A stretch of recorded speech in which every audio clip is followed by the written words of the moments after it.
Urukiko rwisumbuye rwa Rusizi rwaburanishije urubanza ubushinjacyaha buregamo umugabo ukurikiranyweho kwica umugore w'imyaka 35. Uyu mugabo akaba afite imyaka 72, byumvikana ko ari umusaza. Nyuma yo gukora imibonano mpuzabitsina nawe, iki cyaha akurikiranweho yagikoze mu ijoro ryo ku itariki 4 z'ukwa 9 mwaka wa 2025. Iki cyaha akaba yaragikoreye mu mudugudu wa Murwa mu kagari ka Pera mu murenge wa Bugarama mu karere ka Rusizi. Uregwa akavuga yuko we na nyakwigendera bahuriye mu muhanda, akaza kumvikana yuko uwo musaza amujyana we mu rugo. Uregwa bivugwa yuko yaje gusohoka agiye kunywa itabi. Nyuma yo kugaruka mu nzu yiwe avuye kunywa itabi, nuko arasakasaka abura amafaranga angana n'ibihumbi 5 by'amafaranga y'u Rwanda. Uwo mugabo akaba yaragize gukeka ko uwo mugore cyangwa se uwo nyakwigendera ari we watwaye ayo mafaranga. Muri ako kanya nibwo hatangiye intonganya, haba gushyamirana bidasanzwe. Nuko uwo mugabo afata inyundo ayimukubita ku maguru. Nuko mu kugomeza barwana, nuko nyakwigendera birangira hasize ubuzima. Ubushinjacyaha bwo muri uru rukiko byarangiye busabiye uyu mugabo igifungo cya burundu hashingiye ku ngingo y'igitabo cy'amategeko n'ibyaha mu Rwanda, ku ngingo y'107 itegeko nomero 68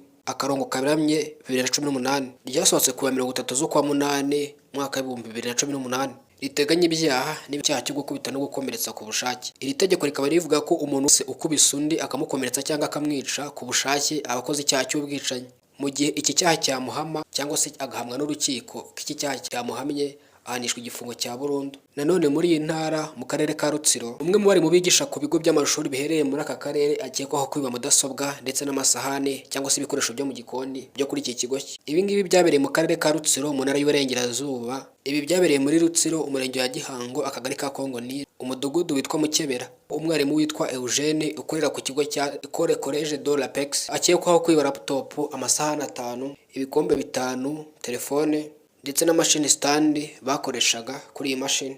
Amakuru atangwa n'ubuyobozi bw'iki kigo akaba avuga yuko ibi byose yagiye byibwa mu bihe bitandukanye. Kuri ubu akaba afungiye kuri station ya RIB y'umurenge wa Gihango mu karere ka Rutsiro. Komeza ubane natwe kuri Taifa Rwanda, niba utarakana subscribe uyikande kugira ngo wiyongere mu muryango mugari w'abagize Taifa Rwanda nawe wiyongeremo. Ndabashimiye.